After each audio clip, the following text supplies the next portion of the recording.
The coffee maker at Talcott's Diner had been running since 5:30 every morning for 38 years. And the morning I'm about to tell you about was no different, except that by the time I closed up that night, I understood something about my own son that I'd spent a decade trying not to see clearly. If I hadn't sat down with a financial advisor named Denise Okafor on a gray October afternoon 9 years earlier, everything that happened at my kitchen table this past spring would have ended in a very different place, and my granddaughter Nora would have walked away with nothing but a broken heart, instead of the thing her grandmother and I had actually meant for her to have all along. My name is Bernard Talcott. Everybody in Millbrook, Ohio calls me Bernie, has done since I was young enough that the name still fit like a boy's name rather than an old man's. I'm 76, ran a diner on Route 9 for 31 years, before I finally sold it to a young couple who still keep my wife Peggy's meatloaf recipe on the menu, exactly the way she wrote it out on an index card back in 1987. Peggy passed 11 years ago, quick, the way a heart attack takes someone. No warning at all. Just Tuesday, and then not Tuesday anymore. I want to tell you about my son Curtis before I tell you what happened at that kitchen table, because I think you need to understand the shape of him first. Curtis is 51 now, runs a moderately successful HVAC business 2 towns over, married, 2 kids of his own. He's not a cruel man exactly, not the kind you'd point at across a room and call a villain. He's the kind of man who's very good at explaining, to himself first and everyone else second, why whatever he needs in a given moment happens to be the fair and reasonable thing for everyone involved. Here's a question I've turned over more times than I can count since all this happened. Have you ever watched someone you raised become a stranger to you, not through some dramatic betrayal, but through 100 small moments where he simply wasn't there? And you kept finding reasons to excuse it because the alternative was admitting something you didn't want to admit about your own boy. Peggy and I built that diner from almost nothing, took over a failing lunch counter in 1986, with a loan her father co-signed reluctantly, and spent the first 5 years working nearly every shift ourselves. Peggy running the register and the regulars. Me back in the kitchen where I'd learned to cook from my own mother's recipes stretched to feed a town rather than a family. Curtis grew up in that diner in a real sense, doing homework in the back booth after school, learning to bus tables around age 10 for an allowance we probably overpaid him.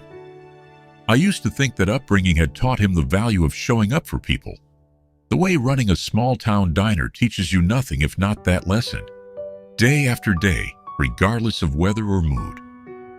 Somewhere between his own business succeeding and his mother's illness, that lesson seemed to have quietly gone missing in him, replaced by a different kind of arithmetic entirely. One where his own obligations always outweighed whatever anyone else happened to need from him that particular week. When Peggy got sick, and I mean truly sick, the last 8 months of it, Curtis visited the hospital 4 times. I counted, not out of bitterness at the time, just out of the particular attentiveness you develop when your wife is dying and you're memorizing everything, including who shows up. He always had a reason, a big installation job, his daughter's soccer tournament, a conference he couldn't reschedule. Every reason sounded entirely plausible on its own. Stacked together across 8 months, they told a different story than any single one of them told alone. My granddaughter Nora, Curtis's daughter from his first marriage, was 19 that year, in her second year of nursing school over at the community college. She came every single week, sometimes twice, sat with Peggy through chemotherapy sessions that ran 4 hours, brought her own textbooks and studied in that vinyl hospital chair, so she wouldn't fall behind on her coursework while she kept her grandmother company. Peggy used to say Nora had inherited the stubbornness from my side of the family and the tenderness from her own mother, which was Peggy's polite way of saying she hadn't inherited much of either from Curtis.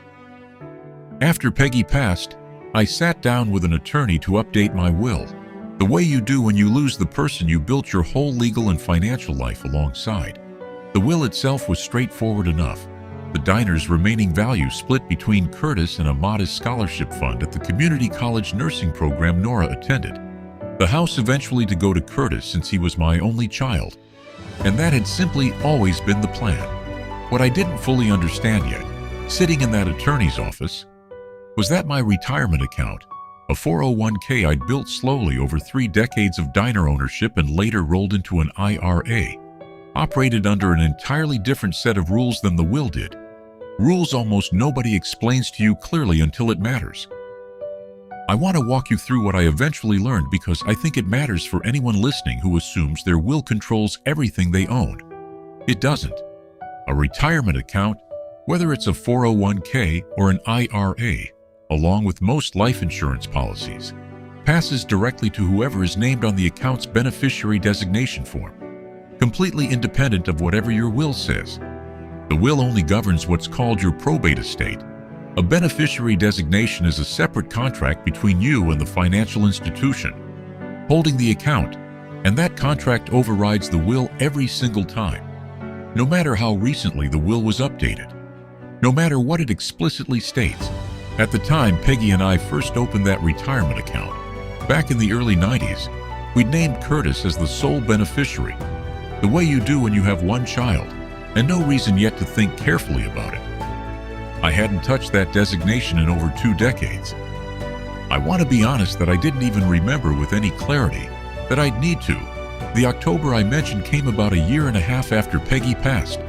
I'd gone to see Denise Okafor, a financial advisor Peggy's own sister had recommended, mostly to make sense of required minimum distributions, a set of rules the government imposes on when and how much you have to withdraw from retirement accounts once you reach a certain age, a subject that had started to genuinely confuse me. Partway through that meeting, almost as an afterthought, Denise asked whether my beneficiary designations were current. I told her Curtis, same as always. She asked, in the careful, neutral way good advisors ask difficult questions, whether that still reflected what I wanted, given everything I'd told her that afternoon about the last year of Peggy's illness, which I'd mentioned mostly in passing while explaining why I was handling my finances alone for the first time in 40 years. I sat with that question for a long moment. I told Denise about the 4 hospital visits. I told her about Nora sitting in that vinyl chair with her nursing textbooks. I told her, and this was the part that surprised me even as I said it out loud, that Curtis had asked me 3 separate times in the 18 months since Peggy's funeral when I planned to update the beneficiary form to reflect what he called his rightful inheritance, a phrase that had bothered me every single time he used it without my fully understanding why, until that moment in Denise's office. I changed the beneficiary that same afternoon. Not out of anger, though I won't pretend there wasn't some of that mixed in. Mostly out of a clear-eyed recognition that Peggy would have wanted the account that represented 31 years of Talcott's Diner to go to the granddaughter who'd shown up, hour after hour, in a vinyl chair beside a chemotherapy pump, rather than to the son who'd been counting his rightful inheritance while his mother was still alive to hear him do it, at least indirectly, through me. I named Nora as the sole primary beneficiary of the retirement account that day. I told exactly no one, not Nora, who I didn't want carrying that knowledge like a burden or a prize, not Curtis for reasons that will become obvious. I updated my will's language slightly to note that the retirement account would pass according to its own beneficiary designation, a small legal housekeeping detail Denise recommended to avoid any confusion later. And then I simply went back to running the diner and, eventually, to retirement, and let 9 years pass. I want to ask you something honestly, the same question I asked myself more than once over those 9 years. If you'd sat in Denise's office that October afternoon, hearing your own voice list out, almost involuntarily, every reason your son had disappointed you over the previous 18 months, would you have made the same change I made? Or would you have told yourself, the way I nearly did, that blood simply settles these things regardless of who shows up? 9 years passed quietly. Curtis and I maintained a relationship, cordial mostly, occasionally warm around the holidays, though I noticed he still mentioned the retirement account periodically, usually framed as concern for my financial well-being, asking whether I'd consulted anyone about required distributions, whether I understood the tax implications, whether I'd considered rolling it into something with better returns. I answered honestly each time that yes, I had an advisor, and left it there, This past spring, I had a mild cardiac event. Nothing like what took Peggy, a scare more than a crisis. 3 days in the hospital, and a stern lecture about sodium intake that I've been only partially successful at following since. Curtis drove up the same afternoon I was admitted, which I noted, and I don't say that unkindly, because it genuinely surprised me given the pattern I'd watched for years. Sitting beside my hospital bed, in a moment I believe he thought was tender rather than transactional, Curtis brought up the retirement account directly for the first time in years. "Dad, if something happens, I want to make sure everything's in order the way we've always talked about it. The house, the account, everything organized properly." I asked him what he believed was in order regarding the account specifically. He said without hesitation that of course it would come to him, same as it always had, same as we discussed since before Mom passed. I told him, as gently as I could manage from a hospital bed with monitors beeping somewhere behind my head, that the account's beneficiary had actually been changed 9 years earlier, and that it was currently set to pass to Nora. His face did something worth describing honestly, because a kinder description wouldn't tell you the truth of it. It wasn't grief. It wasn't even, in that first moment, anger exactly.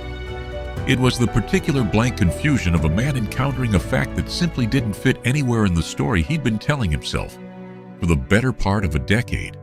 "Dad, that's not what the will says. I checked it years ago. The house and the diner proceeds come to me." I explained as plainly as Denise had once explained it to me, that the retirement account operated separately from the will entirely, that whoever's name sat on that beneficiary form would receive that account regardless of what any will stated. A legal reality that apparently nobody had ever explained clearly to Curtis either, despite running his own business and, I'd have assumed, understanding his own company's retirement plan reasonably well. "You can't do that," he said, his voice rising enough that a nurse glanced in through the door. "That's my inheritance. That's what Mom and you built the diner for."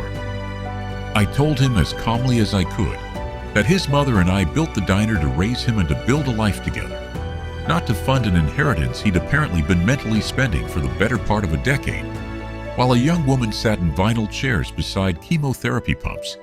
He never once occupied himself. He left the hospital that evening without saying goodbye properly, which told me something, though not something I hadn't already understood for years. The following weeks were difficult in ways I want to be honest about, rather than smoothing over for the sake of a tidier story. Curtis consulted an attorney of his own, who confirmed, I later learned, exactly what Denise had told me 9 years earlier, that beneficiary designations on retirement accounts are essentially ironclad against will-based challenges, except under very narrow circumstances that didn't apply here. He didn't contest it formally in the end, though he came close, according to my own attorney, before deciding the legal costs and the near-certain outcome weren't worth pursuing. I told Nora everything about 6 weeks after that hospital conversation, sitting at my kitchen table over coffee, the same table where I'd once sat with Denise's paperwork spread out in front of me 9 years earlier. Nora, 28 now, a full-charge nurse in the cardiac unit at the regional hospital, sat very still while I explained it, the same stillness I remembered from those hospital chemotherapy sessions all those years ago. "Grandpa, I never once did any of that expecting anything," she said. When I finished, I told her I knew that completely, that it was precisely why the decision had made sense to make in the first place. My great-granddaughter, Curtis's youngest, Ivy, 7 years old, was at the house that same afternoon, playing in the yard while the adults talked inside, and at one point wandered in asking why Nora looked like she'd been crying, and why Daddy hadn't come around much lately either.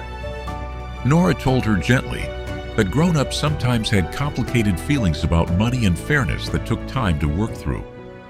Ivy considered this with the particular seriousness children bring to adult problems they don't fully understand, and said simply, "Well, Nora always shares her dessert with me, so I think she's the fair one," which struck both of us, in that moment, as about as clear a summary of the entire situation as either of us had managed on our own. Curtis and I speak occasionally now, careful conversations, mostly about Ivy and his older son, rarely straying near the subject that changed things between us. I won't pretend the relationship has healed the way I once might have hoped it would. Some rifts I've come to understand at 76 aren't actually about the specific thing that exposed them. They're about everything the specific thing finally made impossible to keep ignoring. Nora hasn't seen $1 of that account yet, and she won't until I'm gone, which is exactly how a beneficiary designation works, whatever the movies make you think. What changed for her wasn't a check in the mail. It was knowing, plainly, and with paperwork to prove it, that the money was already hers by name. Waiting quietly, safe from anyone who might otherwise have argued her out of it later.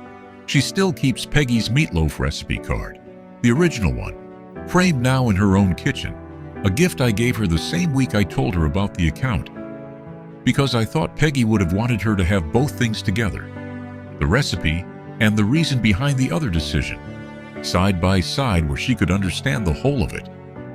I still stop by the diner most Thursday mornings, sit at what used to be my own booth by the window, and the young couple who bought the place for me always brings my coffee without my having to ask, the way Peggy used to before them. Nora joins me some weeks, still in her scrubs some mornings, coming off a night shift, and we don't talk about Curtis much, or the account, or any of it.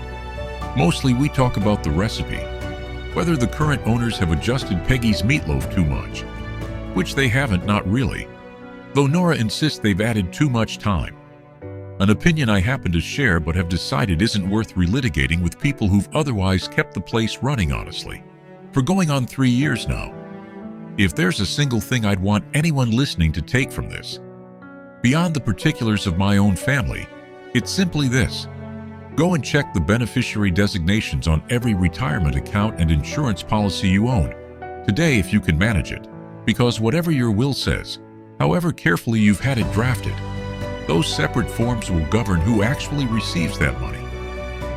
And most people, I've since learned, haven't looked at theirs in decades, sometimes not since the day they first signed them. If you've ever discovered, the way I nearly didn't, that a decision made quietly years earlier turned out to matter more than anyone around you understood at the time, I'd like to know. And if you haven't checked those forms yourself in longer than you can remember, I'd ask you honestly, sitting where I sat across from Denise Okafor that October afternoon, what would you find if you looked today?